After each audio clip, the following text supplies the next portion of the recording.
아멘. 여러분 27절부터 29절에 이런 그 이삭이 입에서 나온 축복이 그런데 이게 이삭의 축복이 아닙니다. 하나님께서 아브라함에게 주신 축복을 아브라함으로부터 이삭에게 전달되고 이제 이 이삭이 일생 동안 향유하였던 이 축복을 누가 이어받느냐? 입에서 나온 축복이란 말이에요. 이때 이삭이 거부였습니다. 거부.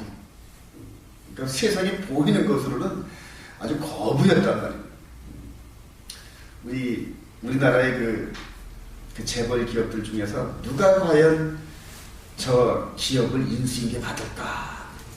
삼성이 이벤처가 주면서 첫째에게 갈 것이냐, 둘째에게 갈 것이냐, 셋째에게 갈 것이냐. 결과적으로는 이병철 씨가 자기 아들이라 이렇게 보면서 이거를 그대로 기업이 이어받고 증폭시켜서 성장시킬 수 있는 아들이 셋째 이건이다. 세 아들 중에서 누가 첫째를 열심히 살펴봤는데 아니야. 큰 제목은 아니야. 둘째는 어떨까? 아니야. 셋째, 저 건이는 전혀 선택 것 같다.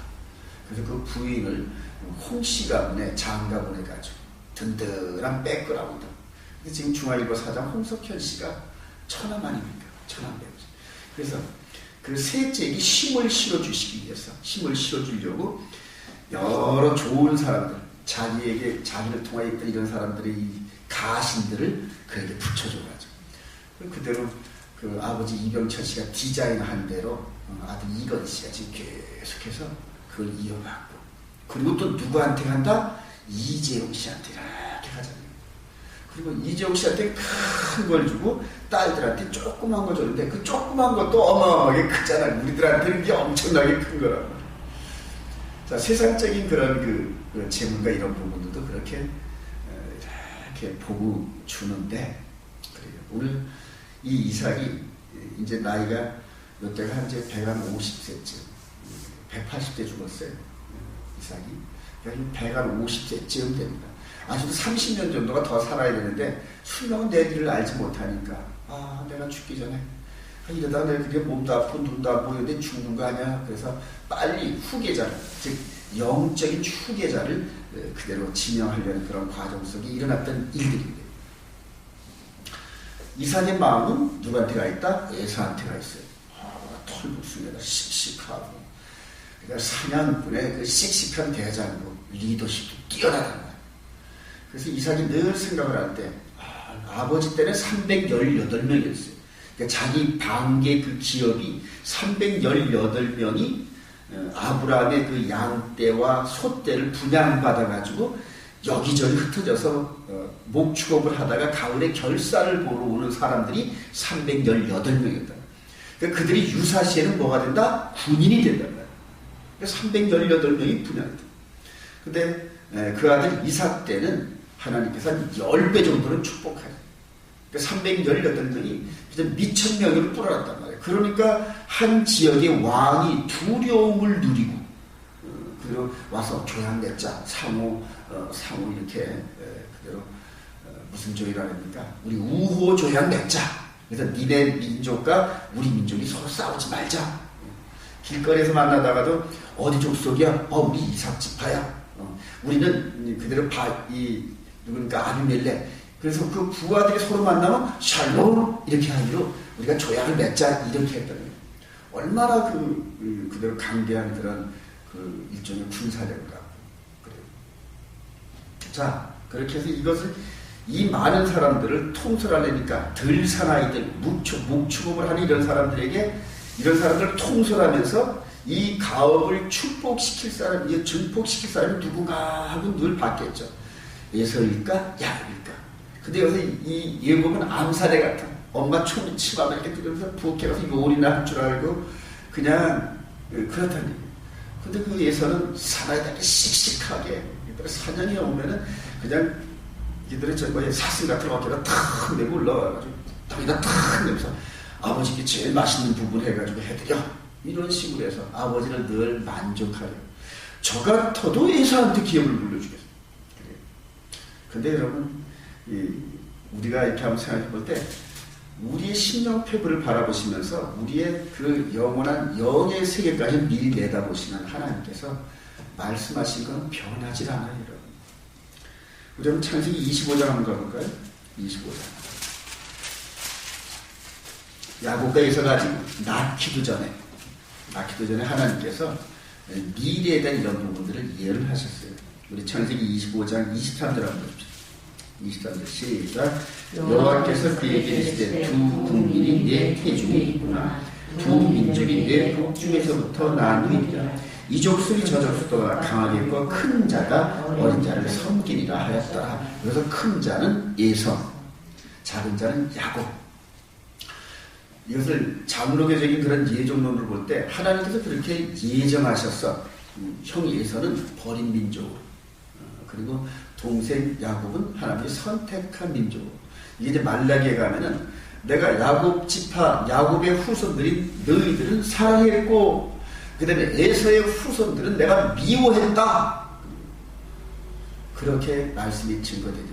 그래서 이것을 그대로 바울 사도의 에베소서 2장에 보면 창세전에 이미 너희들 그리스도 예수 안에서 이렇게 해가지고 예종론으로 만들어가지고 이미 우리는 하나님께서 창세전에 우리 이름을 기억하여서 생명책에 기록해놨으니까 우리는 조금 개차반 같은 삶을 살아도 뭐를 받는다? 구원은 받는데 지장이 없다. 이런 식으로 배웠다. 저도 그런 식으로 가르쳐요. 학교 신학교 들어가면 그렇게 가르쳐요. 칼빈 선생님께서 그렇게 그대로 만들었으니까 그게 예종론 교리라는 거예요. 그러니까 듣는 우리가 얼마나 좋은지 몰라. 아이고 하나님께서 창세전에 나를 기억하셔서 생명책에 기록해놓고 그리고 하나님의 주권대로 그렇게 되게 하셨단 말이에요. 그러니까 하나님이 이미 그렇게 예정을 해놓으신 것을 그대로 되어가는 것이 이 세상의 역사다. 이렇게 되었단 말이에요. 그리고 그 교리가 너무너무 사람들한테 흡족하고 소비자가 만족하니까, 성도들이 만족하니까, 이 장로교가 창성하니까 다른 데서도 전부 장로교의 예정론 다 따르는 거예요. 순복음도 예정론 따르고 감리교도 예정론 따르고 다 따라요. 칼빈 사상이 16세기 이후에 이 기독교의 모든 사상사를 지배했는데 그 칼빈의 예정론이 자기로부터 1000년 전에 어거스티라는 사람을 통하여서 예정론이 이렇게 들어왔어요.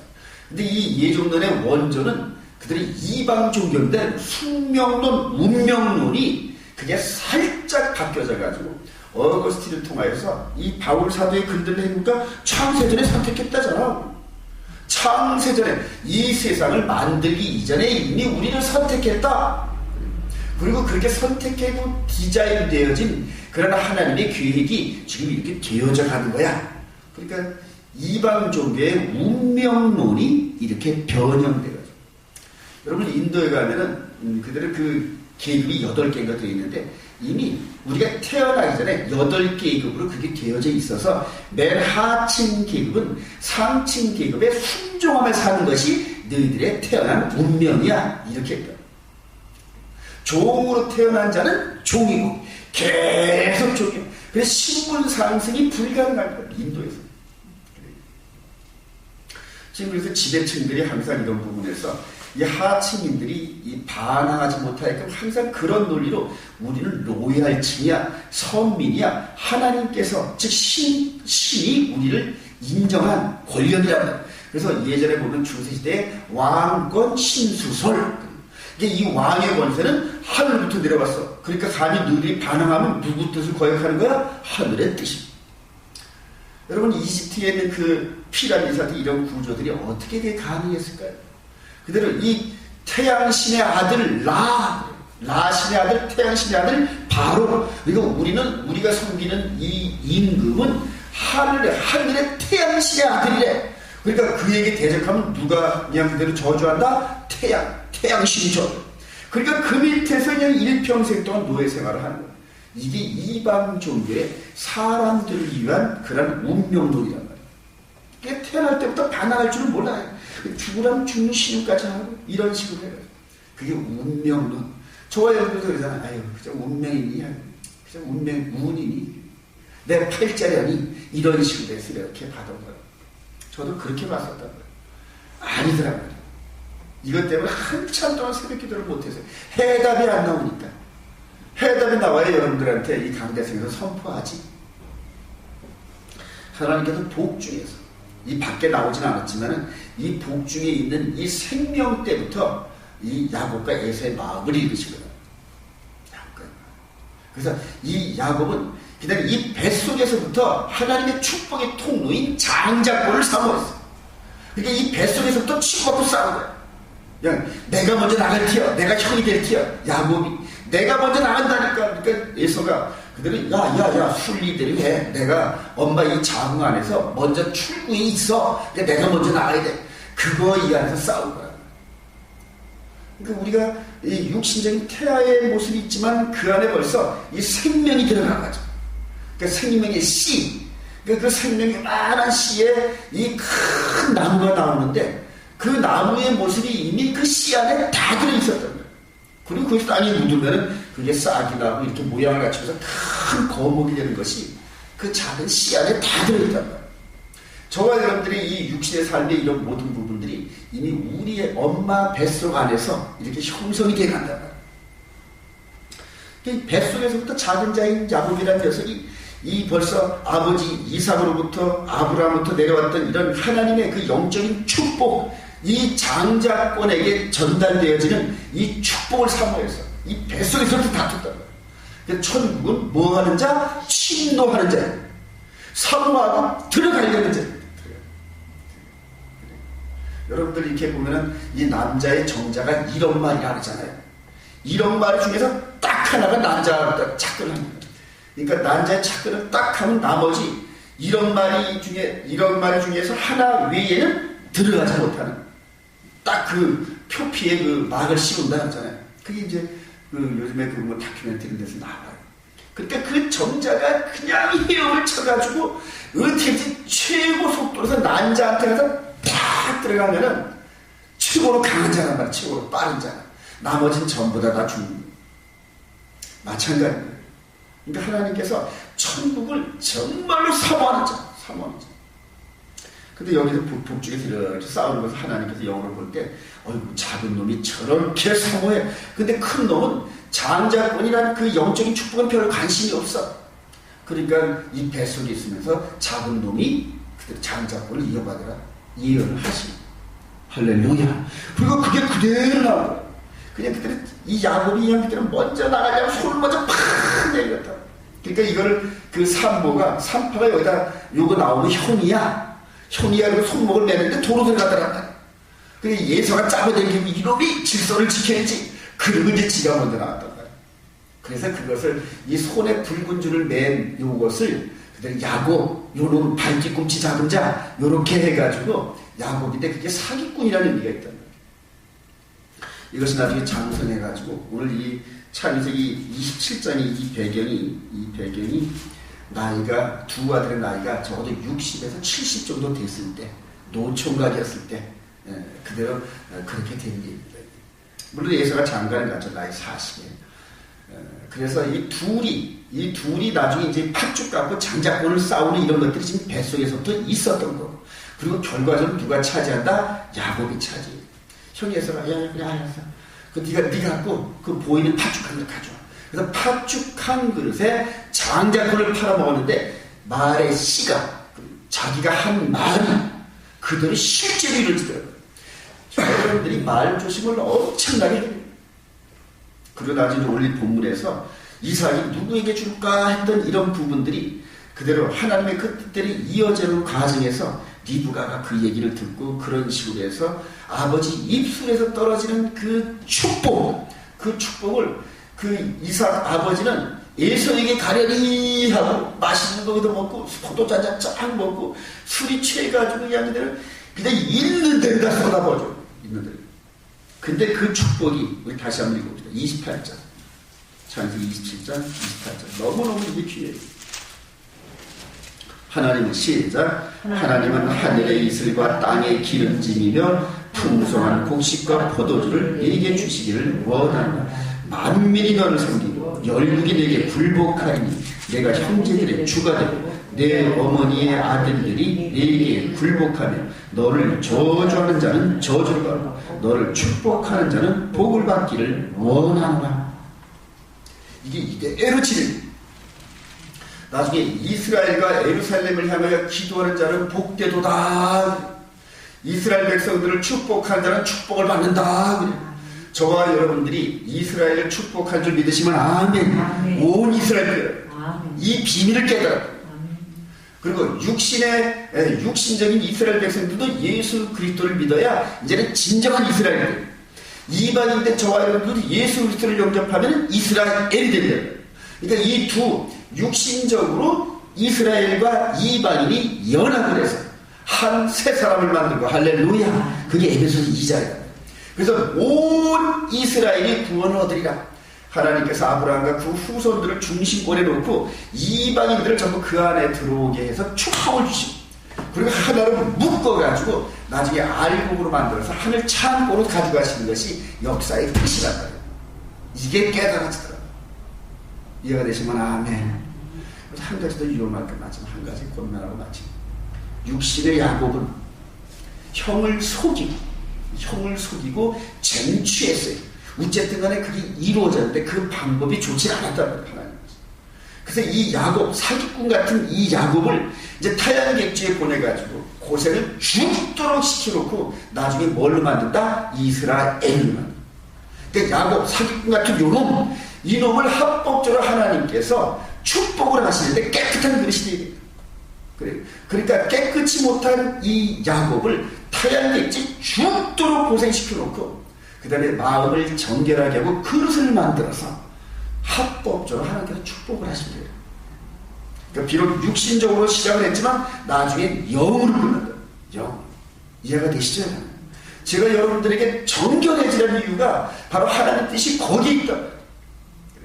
진정한 하나님의 축복, 이 이삭이 입속에서 나왔던 하늘의 신령한 복과 땅의 기름짐이 지금 이제 저와 여러분들이 아브라함의 유업을 입을 자 예수 그리스도 안에서 그릇이 되어져 가는데 이 그릇이 옛 그릇이란 말이에요. 마음 그릇이 아직도 옛 그 육신의 생각이 가득 차 있단 말이에요.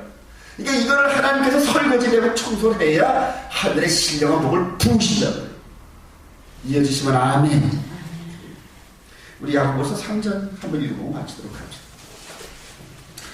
이제는 야곱이 이스라엘을 대해가지고 어떤 마음을 가져야 되는지 이 야고보 사도가 이 야고보가 바로 야곱이라는 얘기입니다. 야곱. 그러니까 바로 예수님의 그 젖동생인데 구약의 야고보가 이제는 신약의 야고보를 통하여서 영적으로 바뀌어진 상태를 오늘 얘기합니다. 야고보서 3장 13절 시작. 너희 중에 지혜와 총명이 있는 자가 누구냐? 그는 선행으로 말미암아 지혜의 온유함으로 그 행함을 보일지니라. 그러나 너희의 마음 속에 독한 시기와 다툼이 있으면 자랑하지 말라. 진리를 거슬려 거짓말하지 말라. 이러한 지혜는 위로부터 내려온 것이 아니요 땅 위의 것이요 정욕의 것이요 귀신의 것이니 시기와 다툼이 있는 곳에는 혼란과 모든 악한 일이 있습니다. 오직 위로부터 난 지혜는 첫째 성결하고 다음에 화평하고 관용하고 양순하며 긍휼과 선한 열매가 가득하니 편견과 거짓이 없나니 화평하게 하는 자들은 화평으로 심어 의의 열매를 거두느니라. 할렐루야. 구약의 야곱은 육신의 야곱이었단 말이에요. 근데 신약에 와서 이 야곱은 영의 야곱으로 바뀌었다. 이스라엘로 바뀌었다. 구약의 육신으로 했던 거짓말로 천국을 침노해 쟁취했던 그 육신의 야곱이 이제는 예수님의 동생이란 말이에요. 이 야곱 똑같은 야곱이란 말이에요. 근데 변화된 야곱이란 말이에요. 그래서 옛날처럼 그렇게 거짓으로 세상 것과 이런 것들을 쟁취하는 거 이거는 아니다. 이제는 하늘로부터 내려오는 것은 그래, 정결하고 깨끗하고 모든 사람들이 보면 다 좋은 그런 모습으로 변하는 거예요. 그래서 오늘 이 두 야곱, 구약의 야고보와 신약의 야고보를 이렇게 생각해 보면서 옛사람인 야고보 같았던 저와 여러분들이 그랬단 말이에요. 이 세상의 것은. 근데 이제는 예수님의 이 육신의 동생 이 야고보처럼 하늘로부터 내려오는 아주 순결하고 깨끗한 지혜와 명철을 받으시면서 빛된 자녀들이 되시기를 주님의 이름으로 축원드립니다.